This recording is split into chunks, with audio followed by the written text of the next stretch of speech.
कैसे हैं सभी साथी? बहुत अच्छे होंगे। होली की तैयारी चल रही होगी और आपका मैं अपने YouTube चैनल पर हार्दिक स्वागत करता हूं। आज करंट अफेयर्स के महत्वपूर्ण प्रश्न देखेंगे। दोस्तों, इससे ज़्यादा क्वेश्चन ही नहीं मिले, 13 ही प्रश्न आज करंट अफेयर्स के महत्वपूर्ण मिल पाए। इसके आगे क्वेश्चन बनते ही नहीं हैं, क्वेश्चन मिलते ही नहीं हैं। एक महत्वपूर्ण ज़रूरी सूचना आप लोगों को देनी है। कल शनिवार का दिन है। कल शनिवार को सुबह 9 बजे से टेस्ट रखा गया है। 100 प्रश्न पूछे जाएंगे। 25 क्वेश्चन आपके Hindi, 25 GS plus current affairs, 25 math और 25 रीजनिंग के होंगे। अच्छी तैयारी कर रहे होंगे आप लोग, बहुत अच्छी बात है। आपके कहने के अनुसार हम कुछ महत्वपूर्ण प्रश्न लेकर आए हैं और आप सभी लोग ईमानदारी पूर्वक इसको पूरी क्लास पढ़िएगा। देखिए, एक एक कदम चलना होता है और उसी से सफलता निश्चित हो जाती है। एक बहुत छोटी बात और बहुत अच्छी बात आज हमने देखी और समझी कि हाथों ने पूछा पैरों से कि भाई साहब आपको सभी छूते हैं और हमें कोई नहीं छूता। तो पैरों ने बहुत अच्छा जवाब दिया कि आदर सम्मान पाने के लिए ज़मीन से जुड़ा रहना बहुत ज़रूरी है। आप तो हवा में लटके रहते हो, हवा में चलने वालों का लोग सम्मान नहीं करते हैं। बहुत अच्छी बात है। कभी भी हमें घमंड नहीं आना चाहिए, ना ही ज्ञान का, ना ही संपत्ति का और ना ही किसी भी चीज़ का। सब कुछ नश्वर है, सब कुछ समाप्त हो जाएगा एक दिन। आइए हम बात करें किस राज्य में सोने की खदानों की खोज की गई। तो राज्य है उड़ीसा। कहते नहीं हैं जिसके पास सोना है वो तो उड़ेगा ही। और राज्य का भी नाम क्या है दोस्तों? राज्य का नाम भी उड़ीसा है। ठीक है। और अगर मैं आपको बताऊं तो उड़ीसा के 3 जिलों में सोने की खदानें ढूंढी गई हैं। पहला जिला है देवगढ़, दूसरा जिला है मयूरभंज और तीसरा जिला है ये तुम्हारा है क्योंझर। ये 3 जिलों में सोने की खदानें ढूंढी गई हैं।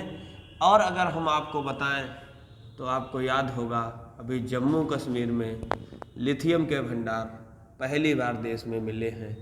बहुत इम्पोर्टेंट प्रश्न है, इसे भी आप जरूर याद रखेंगे।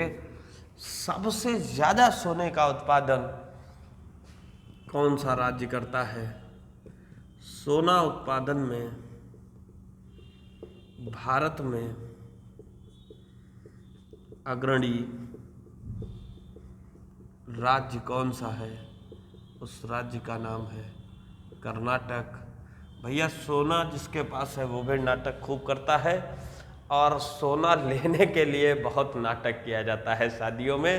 अरे हमको इतना तोला नहीं, हमको इतना तोला सोना चाहिए। तो ये भी आप लोग विशेष तौर पर याद रखेंगे।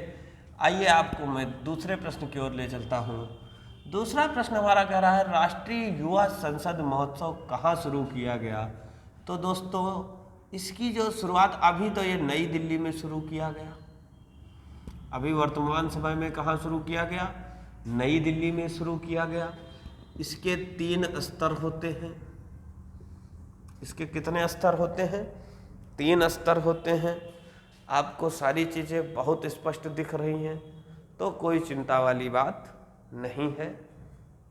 आप लोग बढ़िया से होली की तैयारी करिए और होली खेलिए, लेकिन पढ़ाई को ब्रेक नहीं करना है। यही वो समय है जब आपसे तेज वाले लड़के जो थोड़ा सा भी पहले से पढ़ाई कर रहे हैं वे सब होली खेलने में मस्त हो जाएंगे। और आप यदि थोड़ा सा भी कमज़ोर हैं तो आप एक बार बस जितना पढ़ाया गया है सारा रिवाइज कर लेंगे, वो पीछे हो जाएंगे और आप आगे हो जाएंगे। कोचिंग में देख ही रहे हैं, लगातार सिलेक्शन मिल रहे हैं। अभी अभी सुबह फ़ोन आया था धीरेन्द्र का, तो उनका बीएसएफ में हो गया है। लगातार कोचिंग सिलेक्शन दे रही है और लगातार कोचिंग में पढ़ने वाले विद्यार्थियों का सिलेक्शन हो रहा है। और आप भी सेलेक्ट हो जाइए, आप भी मेहनत करिए, ये ऐसी ईश्वर से हमारी कामना है। आइए आपको बताते हैं 3 स्तर कौन कौन होते हैं। पहला स्तर होता है जिला स्तर, दूसरा स्तर होता है राज्य स्तर, तीसरा स्तर होता है राष्ट्र स्तर, और जो ये राष्ट्रीय युवा संसद महोत्सव की शुरुआत है, इसको मनाने की जो शुरुआत की गई थी वो 2019 से की गई है। ये भी आप याद रखेंगे। अगर 2019 से शुरुआत की गई है तो ये चौथा संस्करण है, तो यानी ये चौथा संस्करण है। ये बात भी आप जान लीजिए, ठीक है। ये आज के हमारे 2 महत्वपूर्ण प्रश्न थे जिन्हें हमने बहुत अच्छे से पढ़ा, नोट किया, समझा, रिवाइज भी किया है। कोई चिंता वाली बात नहीं है, सब धीरे धीरे हो जाएगा, परेशान होने वाली कोई बात नहीं है। एक बचपन में कहावत सुनी थी कि दाना दाना जोड़कर राशि बन जाती है। एक एक पैसा जोड़कर बचपन में लोग बहुत जोड़ डालते थे। गुल्लक देखी है, हमेशा एक एक रुपए डालते थे नहीं, और उसमें कितने रुपए इकट्ठा हो जाते थे। उसी तरह से आज भी हम गुल्लक में पैसे नहीं डालते, अब तो गुल्लक में ज्ञान डालते हैं, प्रैक्टिस करते हैं, क्वेश्चन पेपर समझते हैं, क्योंकि यही तो भविष्य बनाएंगी। जिस दिन सिलेक्शन होगा, हमसे ज़्यादा हमारे माँ बाप को खुशी मिलेगी। भारतीय वायुसेना को HL से कितने HTT-40 बेसिक ट्रेनर विमान, नाम याद रखिएगा, HTT-40 बेसिक ट्रेनर विमान खरीदने की मंजूरी मिली है। 70 एयरक्राफ्ट खरीदने की मंजूरी मिली है, और 6 वर्षों में 70 एयरक्राफ्ट HL से भारतीय वायुसेना को खरीदने के लिए दिए जाएंगे। याद रखना है ये बात, बहुत अच्छी बात है। AM अहमदी का निधन हो गया, वह किस क्षेत्र से संबंधित थे? वे लॉ क्षेत्र से संबंधित थे, उनका संबंध लॉ फील्ड से था। और आप कहेंगे लॉ फील्ड से कैसे? मैं भी इसको नहीं समझ पाया था। मैंने सोचा इसको आपको कैसे समझाना है, तो मैंने एक बहुत अच्छा तरीका सोचा कि आपको मैं बता ही देता हूँ कि ये AM अहमदी कौन थे। तो AM अहमदी जो हैं, ये हमारे देश के पूर्व चीफ जस्टिस ऑफ इंडिया रह चुके हैं। 1994 से 1997 तक इनका कार्यकाल रहा है। और भी बहुत सारी चीज़ें आप जानते हैं कि CJI जो है वो अपने आप में खुद ही एक कोर्ट होते हैं। इनका जो भी फैसला होता है वो एक अभिलेखीय न्यायालय के तौर पे सुरक्षित रख लिया जाता है, और चीफ जस्टिस ऑफ इंडिया सिर्फ इन्हीं में लगता है, बाकी किसी में नहीं लगता है। इसका भी आप विशेष तौर पर ध्यान रखेंगे, ठीक है। इसका भी आप विशेष तौर पर ध्यान रखिएगा कि ये सिर्फ चीफ जस्टिस ऑफ इंडिया लिखते हैं। 33 + 1 संख्या होती है, अभी पूरी हो गई है संख्या। 34 जज होते हैं हमारे, पूरे हो गए हैं, ठीक है। अब हम अगले प्रश्न पर चलते हैं। हिकानी जखालू किस राज्य की पहली महिला विधायक बनी है? पहली महिला विधायक हैं, तो इसलिए इनको याद रखना जरूरी है, और इनको आप लोग बहुत अच्छे से याद रखेंगे क्योंकि ये बनी है नागालैंड की पहली महिला विधायक।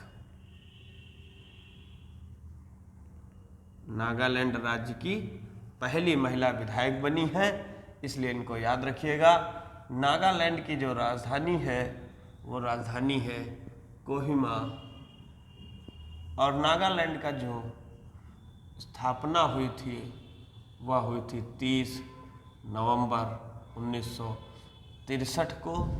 राज्यपाल हैं ला गणेशन।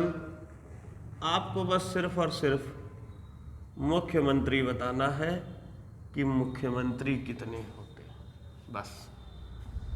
ठीक है, ये आपको बता देना है कि नागालैंड राज्य के मुख्यमंत्री कौन हैं।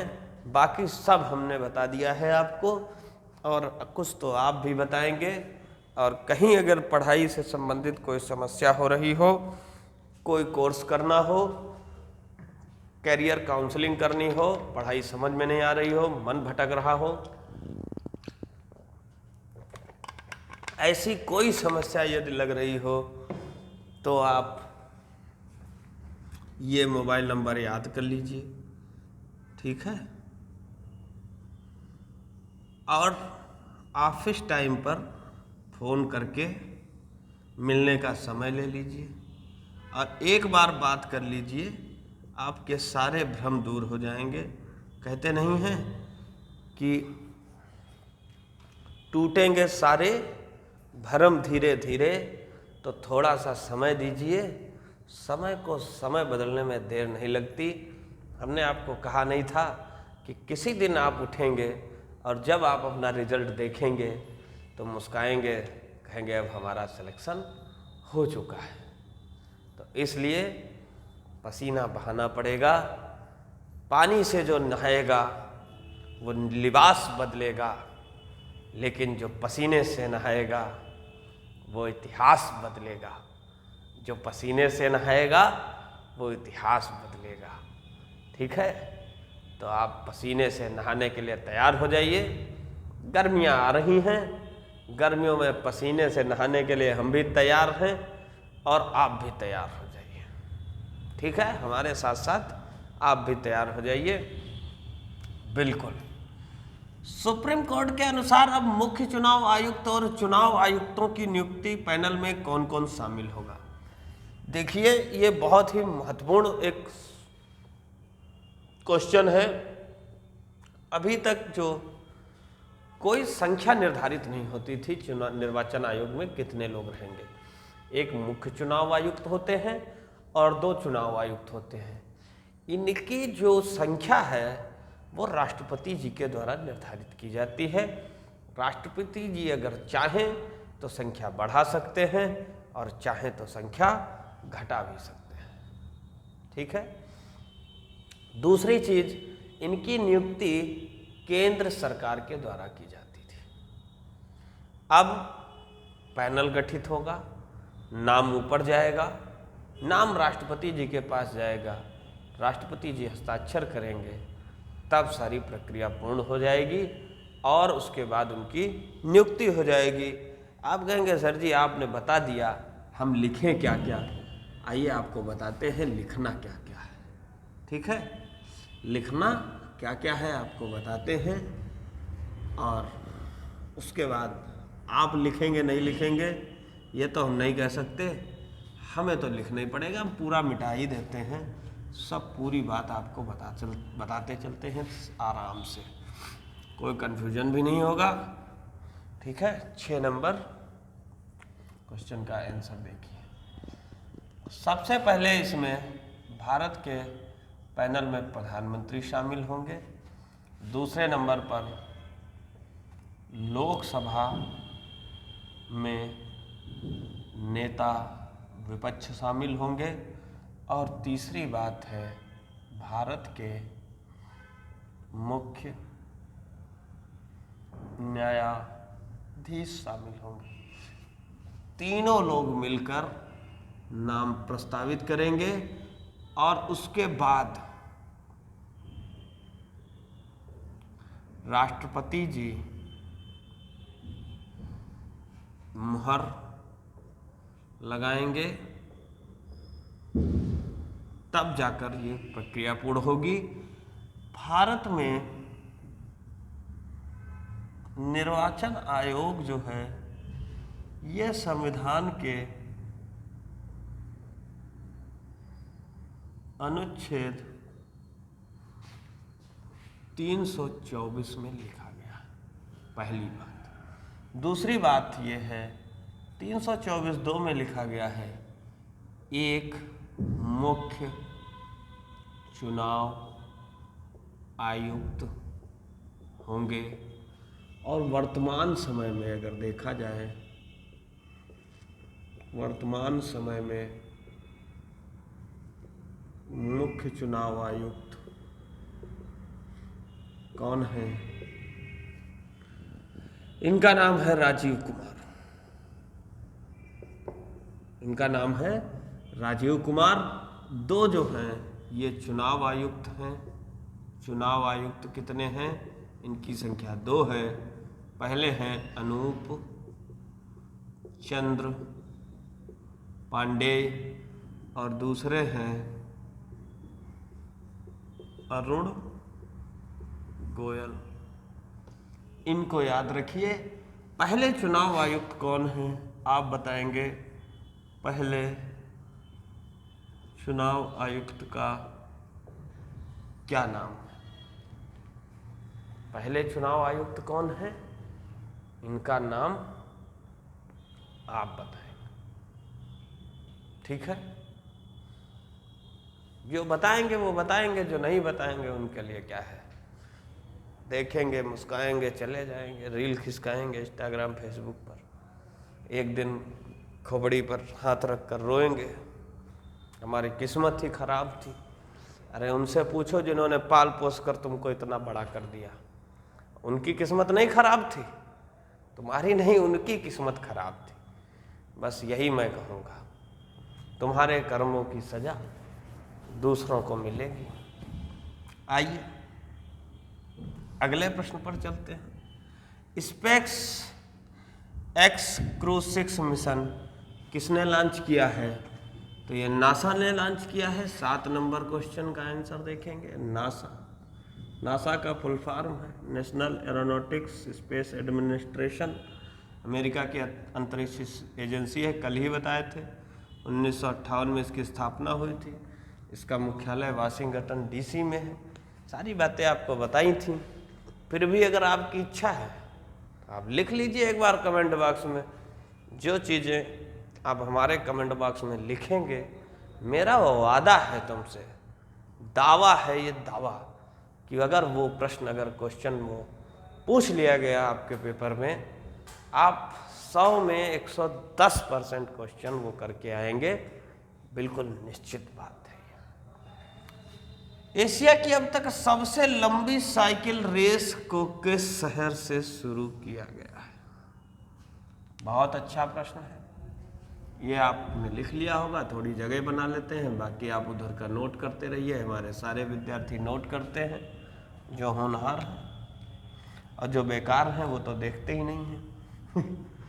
ये श्रीनगर से दोस्तों शुरू की जाएगी और कन्याकुमारी तक ये रेस जाएगी। श्रीनगर से शुरू होकर कन्याकुमारी तक जाएगी। बिल्कुल फिक्स बात है ये। नोट रखना और याद रखना मेरी बात को। बहुत मोस्ट इम्पॉर्टेंट है बात कि श्रीनगर से कन्याकुमारी तक जाएगी महिला सहित 29 चालक होंगे और 3651 किलोमीटर की ये रेस होगी। याद रखिएगा, इम्पॉर्टेंट चीज़ है, पेपर में पूछी जा सकती है। एनटीपीसी ने किस राज्य में भारत का पहला एयर कोल्ड कंडेंसर चालू किया है? आइए आपको समझाते हैं। क्यों चिंता करते हैं, हम तो सारी चीज़ आपको तैयार करके दे रहे हैं। बस आपको सिर्फ रिवीजन करना है और पढ़ाई करनी है। एनटीपीसी का फुल फॉर्म देखते हैं। इसका फुल फॉर्म है दोस्तों national thermal power corporation limited, ये इसका फुल फॉर्म हो गई। इसकी स्थापना कब हुई? 1975 में। महारत्न कंपनी है। महारत्न कंपनी का दर्जा कब दिया गया? 2010 में। इसके अध्यक्ष कौन हैं? गुरमीत सिंह इसके अध्यक्ष हैं। और किस राज्य में भारत का पहला एयर कूल्ड कंडेंसर चालू किया है? तो वो राज्य है झारखंड। वो राज्य कौन सा है? झारखंड है। ठीक है दोस्तों, ये जानकारी थी। बहुत बिंदास और बहुत ही अच्छा प्रश्न था ये। अब आप सोच रहे होंगे कि ये तो सब खिचड़ी हो गई, कौन चीज़ कहाँ है कुछ पता नहीं चल रहा है। तो ये लीजिए, ये अलग कर दिया, ये भी अलग कर दिया। अब आप समझ जाइए। ठीक। कौन सा राज्य मदर मिल्क बैंक की स्थापना करेगा? तो वो राज्य है उत्तराखंड। मदर मिल्क बैंक क्या है दोस्तों? देखिए, बहुत सारी महिलाएं ऐसी होती हैं जो बच्चे के जन्म देने के बाद एक्सपायर हो जाती हैं, तो उनके बच्चे जो है बूंद बूंद दूध के लिए तरसते हैं। कहते नहीं है, आपने एक भजन सुना होगा कि माँ क्या होती है उनसे पूछो जिनकी माँ नहीं होती, है ना। तो बहुत से बच्चे ऐसे होते हैं जो जन्म लेते हैं तो उनकी माता का निधन हो जाता है। बहुत सारी माताएं ऐसी होती हैं जिनके बच्चे जन्म लेते ही एक्सपायर हो जाते हैं। ऊपर वाले की मर्जी के आगे किसकी चलती है। लेकिन गवर्नमेंट ने एक ऐसा कदम उठाया है कि जिनके बच्चे एक्सपायर हो जाते हैं या जिनकी माँ एक्सपायर हो गई हैं, वो जो माँ है वो मदर मिल्क बैंक में दूध जमा कर सकती हैं और उन बच्चों को ये वितरित किया जाएगा जिन बच्चों की माताएं एक्सपायर हो गई हैं। ये राज्य सरकार का एक बहुत अच्छी पहल है। उत्तराखंड ने, आपको बता दूं, एक और बहुत अच्छी पहल चालू की है। उस पहल की मैं बहुत सराहना करता हूं। नकल विरोधी कानून पारित किया है। नकल विरोधी कानून पारित किया है। और अगर मैं बताऊं तो गणतंत्र दिवस 2023 में सर्वश्रेष्ठ झांकी का पुरस्कार उत्तराखंड को दिया गया। ठीक है। उत्तराखंड का गठन आप बताएंगे कब हुआ? उत्तराखंड का गठन बहुत बढ़िया प्रश्न है। 36 उत्तर झार आप सबको याद है, उसी से ये निकल आएगा। अगर तीनों का बता सकते हैं तो बहुत अच्छा है, नहीं तो एक ही का बता दीजिए। ये एहसान जीवन में कभी नहीं भूलेंगे। गणतंत्र दिवस 2023 में सर्वश्रेष्ठ झांकी का पुरस्कार मिला और राजस्व पुलिस प्रणाली को ख़त्म कर दिया है। राजस्व पुलिस प्रणाली क्या होती थी? जो हमारे लेखपाल थे उनको जो है गिरफ्तार करने का अथॉरिटी रहती थी उनके पास, तो वो समाप्त कर दिया उत्तराखंड ने।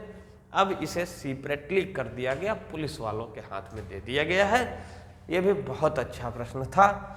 आइए अब 11 नंबर प्रश्न पर चलते हैं। संयुक्त राष्ट्र की रिपोर्ट के अनुसार किस देश में 83.7% यूरेनियम के कण पाए गए हैं? 83.7% यूरेनियम के कण दोस्तों ईरान में पाए गए हैं। यहीं पर लिख देते हैं, आप समझ जाइएगा। ईरान में। ईरान की राजधानी कहाँ है? ईरान की राजधानी है, ये दोस्तों बहुत देर हो गया इसका लिखे हुए। ईरान की राजधानी है तेहरान और ईरान के प्राइम मिनिस्टर हैं इब्राहिम रईसी। ये भी आप याद रखिएगा। नेशनल बैडमिंटन चैंपियनशिप का महिला एकल का खिताब किसने जीता है?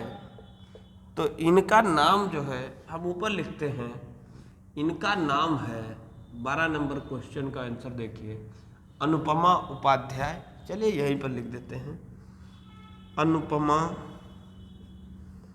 उपाध्याय। अभी हाल ही में किस कंपनी ने अपना नया लोगो अपडेट किया है? तो उस कंपनी का नाम है नोकिया। उस कंपनी का क्या नाम है? नोकिया। एक समय ऐसा था कि नोकिया कंपनी ही मोबाइल में दोस्तों फर्स्ट नंबर पर थी। हर व्यक्ति नोकिया कंपनी के मोबाइल खरीदता था, बस अपडेट नहीं किया। काफ़ी दिन बाद एंड्रॉयड वर्जन निकाला, पूरी मार्केट ध्वस्त हो गई। अभी उसका लोगो चेंज हो गया है। ये हमारे 13 महत्वपूर्ण प्रश्न थे। कल सुबह 9 बजे से टेस्ट देने आना है और आना ही है, कंपलसरी है। तो जो विद्यार्थी टेस्ट नहीं देंगे उनके बारे में हम कुछ नहीं कह सकते। बाकी आप स्वस्थ रहें, मस्त रहें, होली का एंजॉय करें, लेकिन लिमिटेड समय का ध्यान रखकर, पढ़ाई बाधित ना होने पाए। ये हिंदुस्तान है, यहाँ पर त्यौहार और मेले होते रहते हैं, लेकिन बस उन त्योहारों को मनाइए, खुशी से मनाइए, और लेकिन अपनी पढ़ाई को ज़रूर ध्यान में रखिए। पढ़ाई हमारी बाधित न होने पाए। इन्हीं मीठी मीठी बातों के साथ आपसे विदा लेते हैं। जय हिंद, जय भारत।